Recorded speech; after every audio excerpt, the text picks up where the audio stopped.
교회의 비전을 나누는 NY Pillar 비전 시리즈를 설교하고 있습니다. 이렇게 사실 짜맞추려고 한 것도 아닌데 하나님이 참 때에 맞게 절묘하게 설교의 주제를 잘 맞춰주신다는 마음이 듭니다. 제가 이렇게까지 계획한 건 아닌데 지난 주일에 우리가 연합 예배 드렸고 취임식을 했고 4개의 기둥교회가 서로 결연하는 행사를 했습니다. 지난주 주일 예배의 설교 주제가 연합 화목이었습니다. 교회의 5번째 비전이었죠.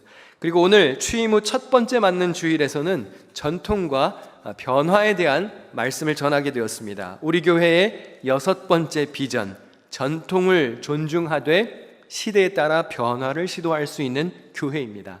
참 좋은 타이밍인 것 같아요. 무언가를 새로 시작할 때 잘해야 되는 게 있습니다. 해오던 것들 중에 좋은 것은 지키고 새로운 변화를 적절히 시도해서 균형을 잘 맞추는 것이 참 중요합니다. 사실 우리가 이제부터 만들어가는 것이 이제 우리의 새로운 전통입니다. 과거에 우리가 어떤 일을 잘했고 우리가 어떤 영광을 보았는지 좋은 기억을 간직하는 것도 물론 중요합니다. 하지만 과거에 사로잡혀서 살아가는 인생은 별로 바람직한 것이 아닙니다. 전도서 7장 10절 같이 읽겠습니다. 시작. 옛날이 오늘보다 나은 것이 어찌미냐 하지 말라. 이렇게 묻는 것은 지혜가 아니니라. good old days. 그때가 좋았는데. 좋은 기억을 간직하는 것은 좋지만 과거에 사로잡혀서 사는 것, 옛날 생각에 사로잡혀서 오늘 하나님이 새롭게 주시는 은혜를 받지 못한다면 그것은 지혜가 아니라고 했습니다. 이전 것은 지나갔으니 보라 새 것이 되었도다 하신 말씀을 기억해야 합니다. 우리는 옛날에 얽매여 사는 사람들이 아닙니다. 하나님의 은혜로 예수 그리스도의 십자가 희생으로 우리는 하나님의 백성이 되었고 존귀한 하나님의 자녀가 되었습니다. 예전에는 죄의 노예였지만 이제는 왕같은 제사장으로 우리의 신분이 변화되었습니다. 여러분 이 사실을 믿으십니까? 제가 지난 주일에 취임했으니까 이제 부임한 지 일주일이 되었습니다. 왜 하나님이 자꾸 뭐 하려고 하면 다시 시작, 뭐 하려고 그러면 새 출발, 뭐 좀 하려고 그러면 다시 리셋, 왜 이러시는 걸까? 고민을 많이 해보았습니다. 그렇죠. 제가 부임한 지 얼마 안 돼서 코로나, 좀 다시 뭐 해볼라 치니까 다시 한국, 다시 부임해서 이제 4년 만에 취임식. 왜 자꾸 재차 반복해서 다시 시작, 리셋을 하실까? 하나님의 뜻이라는 확신이 들었어요. 이게 은혜구나. 왜냐하면 여러분 어떻게 저와 하루아침에 합이 맞겠어요? 그렇죠. 저도 여러분을 잘 모르고 여러분도 저를 잘 모르는데 어떻게 하루아침에 이게 서로가 잘 맞겠냐고요. 하나님이 여러 차례 이렇게 방지턱을 두신 것 같아요. 그래서 여러분과 제가 좀 부드럽고 서서히 적응하라고 이 완충작용을 적절한 때에 이렇게 계획하신 것이라는 생각이 들었습니다. 우리가 과거에 좋은 기억을 간직하는 것은 귀한 일입니다. 그러나 여러분 오늘을 사시기를 축원합니다. 하나님이 오늘 나에게 새롭게 주시는 은혜를 사모하셔야 합니다. 옛날에 얼마나 잘했느냐 그것도 중요하죠. 그러나 오늘 내가 믿음을 지키는가, 오늘 내가 하나님 앞에 신실한 마음으로 헌신하는가, 그것이 중요합니다. 우리 교회가 그동안 잘 지켜왔던 전통이 뭐가 있을까? 제 나름대로 한 3가지를 꼽아봤어요. 우리 교회는 보니까 1. 잘 헌신하는 교회예요. 2번째, 잘 뭉치는 교회예요. 그리고 3번째, 선교를 활발하게 하는 교회입니다. 뉴욕 기둥교회 성도들 참 헌신적입니다. 교회를 사랑하고 목회자를 사랑하고 정말 나의 일처럼 나서서 열정적으로 헌신하십니다. 한국에서 오신 손님들, 또 외부에서 지난주에 오셨던 손님들이 다 부러워하셨던 게 있어요. 참 성도들이 열심히시네요. 정말 헌신적이시네요. 다들 그렇게 칭찬하시더라고요. 여러분의 그 귀한 헌신으로 교회가 여기까지 잘 세워져 왔습니다. 그거 매우 좋은 자세이죠. 여러분 앞으로도 그렇게 헌신하시기를 바랍니다. 교회를 위해 앞장서서 헌신하시는 모습 기대하겠습니다. 이런 일을 해보려고 합니다. 이런 것을 새롭게 도전해 보겠습니다. 이런 방향으로 나아가 보겠습니다. 라고 말하면 아멘 하고 열정적으로 헌신해 주시기를 부탁드립니다. 우리 교회는 그렇게 잘 헌신하기 위해서 참 잘 뭉칩니다. 악한 일을 계획해서 뭉치는 것은 나쁜 일이지만 우리 교회처럼 좋은 일을 위해 잘 뭉치는 자세는 우리가 계속해서 잘 지켜나가야 할 좋은 전통입니다. 여러분, 잘 뭉치셔야 합니다. 일단 모여야 역사가 일어납니다. 모여야 일이 일어납니다. 예배를 위해서 잘 모여야 합니다. 은혜 받는 자리를 위해서 잘 뭉쳐야 합니다. 다음 주일부터 뭐 한다고 그랬습니까? 성경 공부한다고 그랬습니다. 그럼 어떻게 해야 될까요?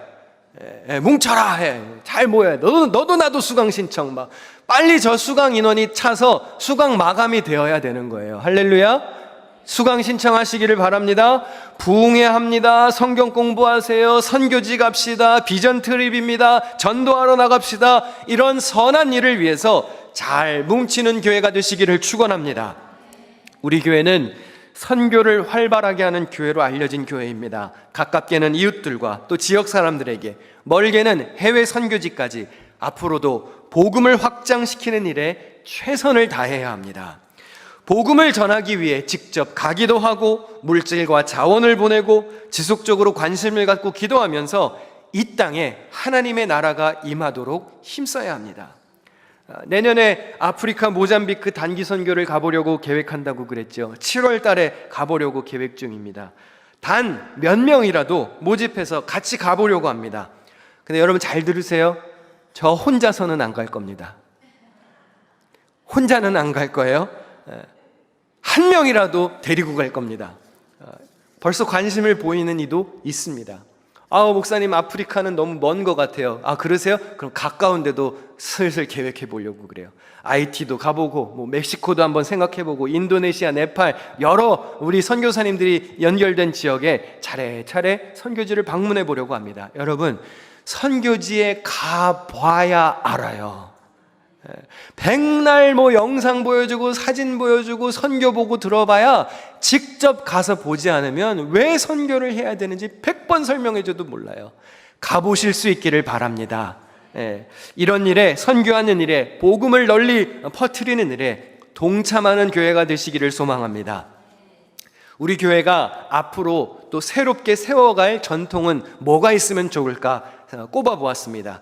이미 잘하는 것들이지만 앞으로 더 잘했으면 좋겠다라고 하는 거 3가지를 한번 뽑아봤어요. 첫 번째, 우리 교회는 잘 가르치는 교회가 돼야 되겠다. 말씀을 잘 가르치는 교회. 두 번째, 잘 품어주는 교회가 돼야 되겠다. 그러기 위해서 3번째, 문턱을 낮추는 교회가 되면 좋겠다. 여러분, 뉴욕 기둥교회는 최선을 다해 말씀을 가르치는 교회이기를 바랍니다. 예수님이 활동하실 때 예수님이 가장 활발하게 하신 사역이 뭔지 아십니까? 가르치는 일이었어요. 가르치는 일. 오병이어 사건을 아시지요?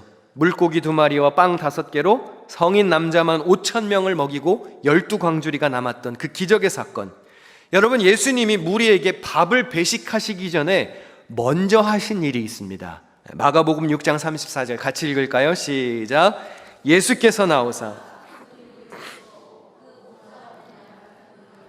불쌍히 여기사 이에 여러 가지로 가르치시더라. 예수님은 목자 없는 양과 같은 무리를 긍휼히 여기셨고 그들에게 먼저 밥을 주신 게 아닙니다. 먼저 천국 복음을 증거하시고 가르치셨습니다. 목자가 없다는 말은 말씀이 부재한다는 뜻입니다. 예수님이 무리를 불쌍히 여기는 이유는 그들이 배고파서가 아니었어요. 생명의 말씀이 없었기 때문에. 과거 아모스 선지자도 이런 말을 한 적이 있죠. 아모스 8장 11절에 주 여호와의 말씀이니라 보라 날이 이를지라 내가 기근을 땅에 보내리니 양식이 없어 주림이 아니며 물이 없어 가람이 아니요 여호와의 말씀을 듣지 못한 기갈이라. 여러분, 영의 양식을 사모하는 성도들이 되시기를 축원합니다. 말씀이 가르쳐질 때 그 자리를 사모하셔야 합니다. 그러니까 앞으로 우리 교회의 새로운 전통은 PBA 성경 공부 시작할 때 너도 나도 수강 신청해서 조기 수강 마감이 되는 게 전통이 되기를 바랍니다. 폐강이 되는 건 좋은 게 아니에요. 그러니까 미리 조기 마감이 되는 게 좋은 전통입니다. 이 같은 사건을 기록한 누가복음에 보면 예수님이 하나님 나라를 말씀하시고 병자들을 고쳐주셨다고 했어요. 목자 없는 양떼를 먼저 가르치시고 치료하셨고 회복시키셨습니다. 이것이 교회가 해야 할 일의 우선순위입니다. 영적으로 방황하는 사람들에게 천국 복음을 증거하는 삶이 되어야 하고요, 아픈 자들, 마음이 상한 자들을 감싸주고 위로하고 품어주는 일을 해야 합니다. 말씀으로, 하나님의 사랑으로 품어주는 교회가 되어야 합니다. 저는 뉴욕 기둥교회가 새로운 사람, 병든 사람, 마음이 상한 사람, 특이한 사람, 이상한 사람, 불쌍한 사람, 어린이, 노인, 약자들, 문신한 사람, 술, 담배에 쩐 사람, 피어싱하고 이상하게 옷 입은 사람, 어떤 모습을 하고 오든지 그리스도의 사랑으로 품어주는 교회가 되기를 바랍니다. 다양한 사람들을 사랑으로 품어야지, 아유 쟤는 나랑 좀 다른 것 같으니까 곱지 않은 시선으로 보면 누가 오겠어요. 그러기 위해서 제가 오늘 강조하고 싶은 게 하나가 있습니다. 여러분, 교회에 들어오는 문턱이 낮아야 돼요. 복음을 접하는 기준이 낮아야 돼요. 교회는 복음을 접하고 예수 그리스도를 나의 구주로 영접한 자들이 모여서 예배하고 교육받고 봉사하고 선교하고 주 안에서 교제하는 곳이 교회입니다. 그러려면 새로운 사람들이 언제든지 교회에 들어올 수 있는 관문이 낮아야 됩니다. 어느 때나 지나가다가도 교회 문을 열고 들어와서 같이 신앙생활하면 좋겠다, 교회 구성원이 되면 좋겠다, 쉽게 마음이 들 수 있어야 합니다. 물론 목회자를 세울 때나 교회의 중책을 맡은 사람들을 세울 때는 또 높은 잣대를 적용해야 하겠지요. 리더들에게는 기대치가 높은 법이니까 그래야 하지요. 하지만 교회에 처음 오는 사람, 처음 신앙생활하는 사람, 초신자들에게는요, 장벽이 매우 낮아야 돼요. 예수 믿지 않는 사람, 평생 한 번도 교회 가보지 않은 사람에게 어떻게 교회 중직의 잣대를 적용할 수 있겠습니까? 여러분, 초신자들은 믿음이 먼저 생기기를 기도해야 합니다. 하나님의 사랑이 어떤 것인지를 알게 해주는 게 우선입니다. 그리고 나서 하나님의 말씀을 가르치고 천국에 대한 소망을 심어주어야죠. 먼저 하나님의 사랑과 믿음에 대해서 이야기하는 교회가 되어야지, 나랑 좀 다르다고 평가하고 판단하고 내쫓을 생각을 하는 교회가 되면은 안 되는 것이죠. 오늘 본문은 초대교회에서 열린 예루살렘 종교회의 내용을 다루고 있습니다. 제가 교회 문턱을 낮춰야 한다는 말이 제 개인적인 생각이 아니에요. 오늘 초대교회의 말씀을 보니까 초대교회가 그러했습니다. 여러분, 유대인들에게는 목숨과 같은 엄격한 전통이 있었습니다. 그 중에 하나가 할례였습니다. 그 외에도 안식일 준수 규례, 또 정결 음식법, 이런 것들이 있지만 대표적으로 할례가 그들의 정체성과 같은 언약 백성의 표식이었습니다. 할례는 남성 음경의 포피를 절제하는 의식입니다. 아브라함 때부터 했고 하나님의 계약 백성이 되는 표시였습니다. 예수님도 할례를 받으셨지요. 할례는 유대인의 상징과도 같은 대표적인 의식입니다. 정통 유대인들은 태어난 지 8일 만에 할례를 받습니다. 여러분, 8일 된 아기가 할례를 받은 고통을 기억할까요?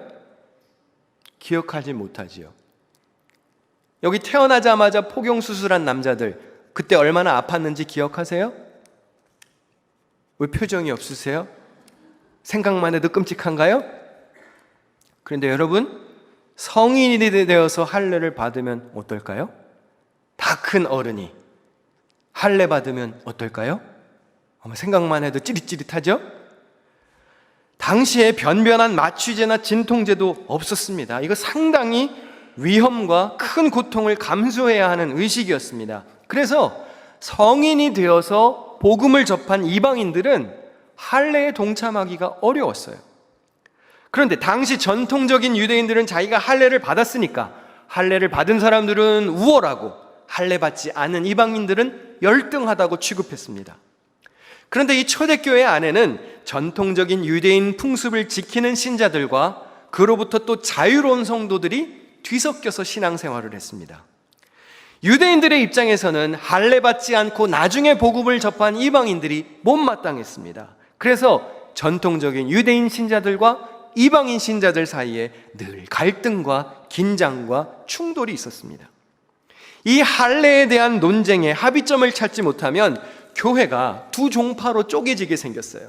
그래서 이를 해결하기 위해서 오늘 본문에 보니까 예루살렘 종교회의가 열렸습니다.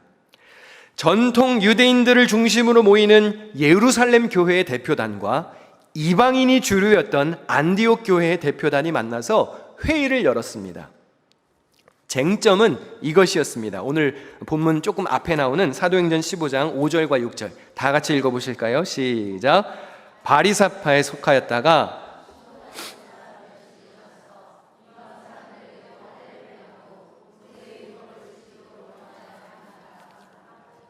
사도들과 장로들이 이 문제를 다루려고 모였다. 일부 보수 유대 기독교인들이 개종한 이방 그리스도인에게도 할례 받아야 된다라고 주장하는 거예요. 새신자가 교회에 왔어요. 그러면 새신자가 빨리 우리처럼 돼야 돼요? 우리가 새신자한테 좀 맞춰줘야 돼요? 근데 지금 유대인들이 거꾸로 하고 있는 거예요. 여러분, 하나님이 여러분더러 신의 경지에 오르라 그러셨어요? 하나님이 인간처럼 되셔서 내려오셨어요? 하나님이 인간의 몸을 입고 자신을 낮추셔서 성육신하여 우리 곁으로 오셨지요. 그럼 우리가 교회로서, 하나님의 사람으로서, 성경 말씀을 삶의 지침으로 삼는 사람으로서 어떤 자세를 가져야 하겠습니까? 너희들도 우리처럼 똑같이 돼야 돼. 그래야 교회의 구성원이 될 수 있어. 그래야 되는 겁니까? 아니면 교회 문턱을 낮추어서 그들이 빨리 적응할 수 있도록 도와주어야 하는 겁니까? 사도들과 교회의 지도자들이 이방인의 할례 문제를 놓고 치열하게 논쟁을 했습니다. 그때 베드로가 일어나서 발언했습니다. 베드로도 유대인이죠. 유대인이지만 복음을 받아들인 유대인 정통 기독교인입니다. 그는 예루살렘 교회에서 영향력 있는 지도자였습니다. 그러나 그는 이방인이 복음을 받아들이는 모습을 목격했고 이방인들도 성령 충만하게 되는 사건을 경험했던 사도였습니다. 베드로가 이렇게 말합니다. 우리 다 같이 한번 읽겠습니다. 시작. 지금 왜 우리 조상들이나 우리가 다 감당할 수 없던 멍에를 제자들의 목에 메워서 하나님을 시험하는 것입니까? 우리가 주 예수의 은혜로 구원을 얻고 그들도 꼭 마찬가지로 주 예수의 은혜로 구원을 얻는다고 우리는 믿습니다. 아니, 왜 당신들도 지키기 어렵고 나도 지키기 어렵고 새신자들도 지키기 어려운 전통을 강요하는 겁니까? 우리도 은혜로 구원받은 것 아닌가요? 저들도 은혜로 구원받은 것 아닙니까? 그러니까 할례에 대해서 반대한다는 것이죠. 많은 논쟁을 거치고 사도들의 선교 보고를 들은 후에 당시 예루살렘 교회의 지도자였던 야고보가 이렇게 결론을 냅니다. 사도행전 15장 19절 같이 읽습니다. 시작. 내 판단으로는 하나님께로 돌아오는 이방 사람들을 괴롭히지 말고. 영어 성경에 보니까 We should not make it difficult for the Gentiles who are turning to God. 어렵게 만들지 말라는 거예요. 교회에 들어오는 관문을 어렵게 만들지 말라는 거예요. 초대교회에서 결정한 종교회의의 판결문입니다. 왜 복음을 받아들이고 신앙생활을 시작하는 일을 왜 그렇게 어렵게 만들어 놓습니까? 하면서 역사의 획을 긋는 판결을 내렸습니다. 예수 그리스도의 은혜로 복음을 받아들이는 이방인들에게 더 이상 할례를 강요하지 말라는 거예요. 유대인들에게 있어서 할례는 정체성과도 같은 것입니다. 그런데 할례가 폐지되었습니다. 왜요? 복음을 위해 혁신적인 결단을 내렸어요. 여러분, 성경을 읽다가 보면 초대교회가 21세기 현대교회보다 훨씬 더 개혁적이었습니다. 훨씬 더 개방적이었습니다. 훨씬 더 파격적이었습니다. 초대교회는 복음의 확장과 이방인 전도를 위해서 할례를 포기했어요. 그들의 대표적 전통을 포기했습니다. 한번 묻고 싶습니다. 뉴욕 기둥교회는 새로 믿는 신자들과 다음 세대를 위해서, 신앙의 계승을 위해서 우리는 무엇을 양보할 수 있고 희생해야 하겠습니까? 복음의 확장과 계승을 위해서 어디까지 개혁할 수 있고 어디까지 뒤로 물러서실 수 있겠습니까? 유대인들이 그렇게 했듯이, 초대교회가 그렇게 했듯이 정체성과 같은 전통일지라도 여러분은 버리실 수 있겠습니까? 사도행전의 주제 말씀이라고 할 수 있는 사도행전 1장 8절을 다 같이 읽어보겠습니다. 시작. 오직 성령이 너희에게 임하시면 너희가 권능을 받고 예루살렘과 온 유대와 사마리아와 땅끝까지 이르러 내 증인이 되리라 하시니라. 자, 이 말씀 잠깐 띄워놔 주시고, 복음이 어떻게 전파되지요? 예루살렘, 일단은 우리끼리, 그 다음에 온 유대, 조금 더 퍼지고요. 그 다음 어디입니까? 사마리아, 상종도 하지 않고 멸시천대하던 사마리아 땅까지 가라는 거예요. 그 다음에 어디까지요? 땅끝까지, 이방인들에게까지 복음이 전파되어야 한다면, 우리가 그렇게 그리스도의 증인이 되어야 한답니다. 우리들끼리 믿으라고 예수님이 희생하신 게 아니라는 거예요. 그런데 여러분, 복음이 이렇게 확장되려면 울타리가 깨져야죠. 우리가 멸시천대하고 상종조차 하지 않은 사마리아 지역까지 예수 그리스도의 복음이 전달되려면 우리가 좀 물러나야죠. 사도행전에는 크게 두 가지의 울타리가 깨집니다. 방금 9절에서 할례가 폐지되었죠. 조금 더 읽어보시면 사도행전 10장에 가서 유대인들의 그 잘난 정결 음식 규례도 폐지됩니다. 하나님이 베드로에게 환상을 보여주시면서 율법에 부정하다고 기록된 음식을 먹으라고 그럽니다. 베드로가 그러죠. 하나님, 이거 부정한 음식입니다. 저는 이걸 먹을 수 없습니다. 그런데 하나님이 뭐라 그러시죠? 내가 정결하게 했으니 먹어. 그냥 입 다물고 먹어. 이제는 아니야. 폐지됐어요. 왜 그랬습니까? 왜 하나님이 옛날에는 먹지 말라고 그랬던 것을 다시 먹으라고 하시고, 옛날에는 하라고 그랬던 할례를 이제는 하지 말라고 그러시고, 왜 그렇지요? 이제는 그 복음이 퍼져나가야 하기 때문에 걸림돌 되는 걸 하나님이 다 폐지시키시는 거예요. 그냥 먹으라는 겁니다. 여러분, 이 중에서 혹시 아직도 유대인의 전통 음식 규례를 지키시는 분이 계신가요? 여기는 유대인들의 힘이 좀 세더라고요. 그래서 커스코나 이런 데 가보니까 뭐 코셔 섹션이 따로 있더만요. 유대인들의 음식 규례를 지키는 그 음식이 코셔거든요. 코셔 식단 하시는 분 계세요? 물론 그게 건강상에 뭐 도움이 좀 된다고 하기는 합니다. 나는 그런 거 안 먹습니다. 그러는 분 계세요? 돼지고기 다 드시잖아요. 저도 아침에 베이컨 먹었는데 좋죠. 맛있잖아요. 하나님이 돼지고기를 금지하셨던 이유가 있었나 봐. 너무 맛있어서. 오징어 드시잖아요. 오징어 덮밥 드시죠? 치즈버거 드시잖아요. 유대인들은 고기랑 유제품이랑 같이 먹지 않습니다. 그래서 성지순례 같은 데 가보면 호텔에 고기가 나오는 날은 유제품이 안 나와요. 유제품이 나오는 날은 고기가 안 나옵니다.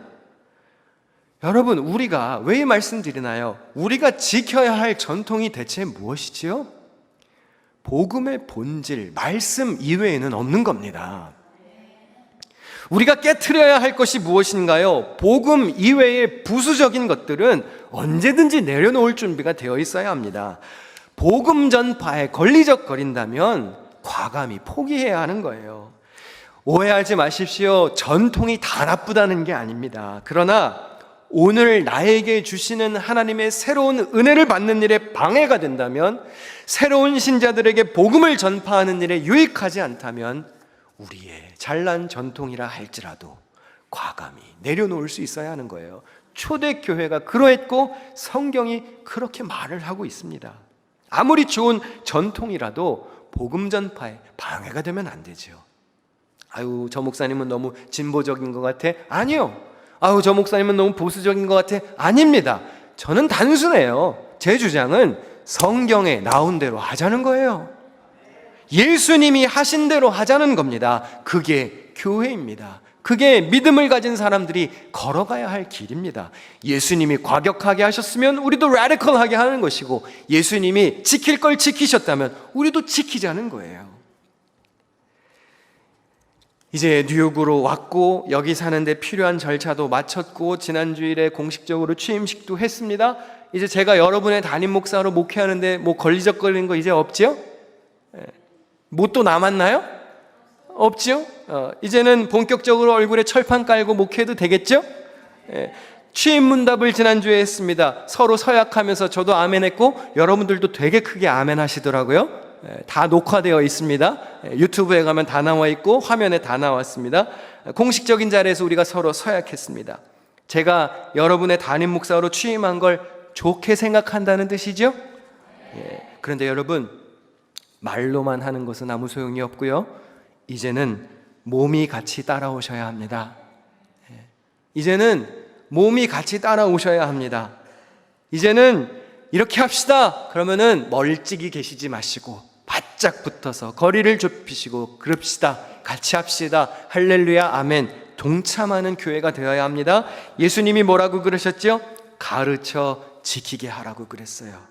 그럼 이제 저도 맡겨진 직무에 충실하여서 저도 권면하고 가르치고 훈계도 하고 제안도 하고 상담도 하고 가까이 다가가려고 노력하겠습니다. 혹시 여러분, 제가 필요한 이야기를 주고받을 때 있어서 너무 서운하게 생각하지 마십시오.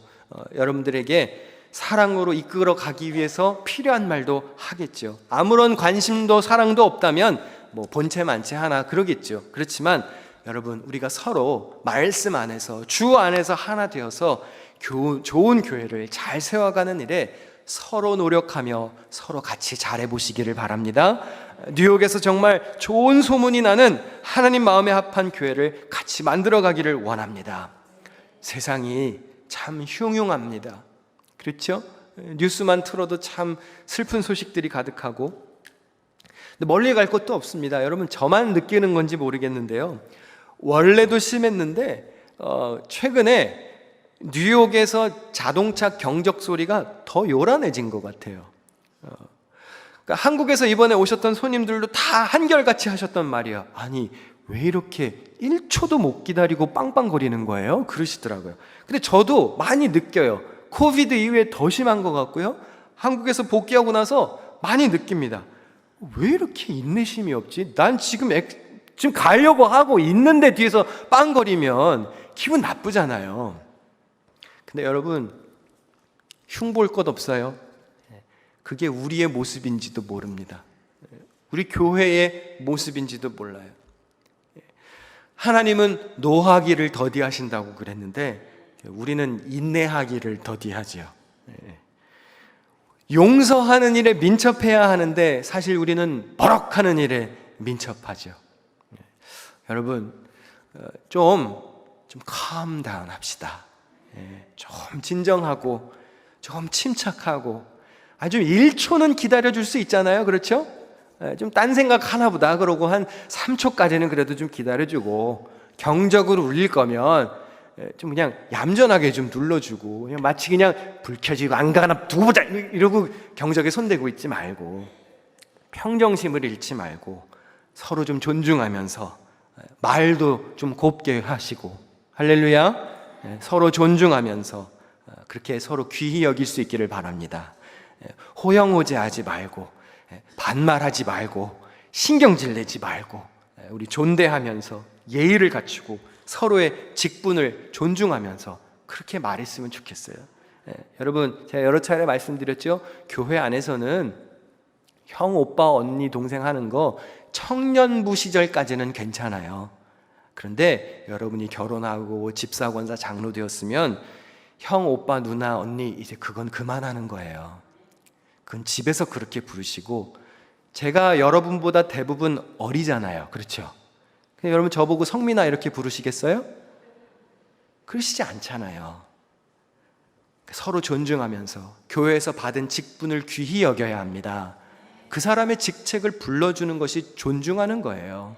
서로 이렇게 귀히 여기면서 좋은 전통은 존중하며 시대에 따라서 기꺼이 변화도 시도할 줄 아는 그런 역동적인 교회, 살아있는 교회, 움직이는 교회, 무엇보다 하나님 마음에 합한 교회를 이루어가는 일에 여러분과 제가 한 마음이 되어서 앞장설 수 있기를 주님의 이름으로 간절히 부탁드립니다. 함께 기도하겠습니다.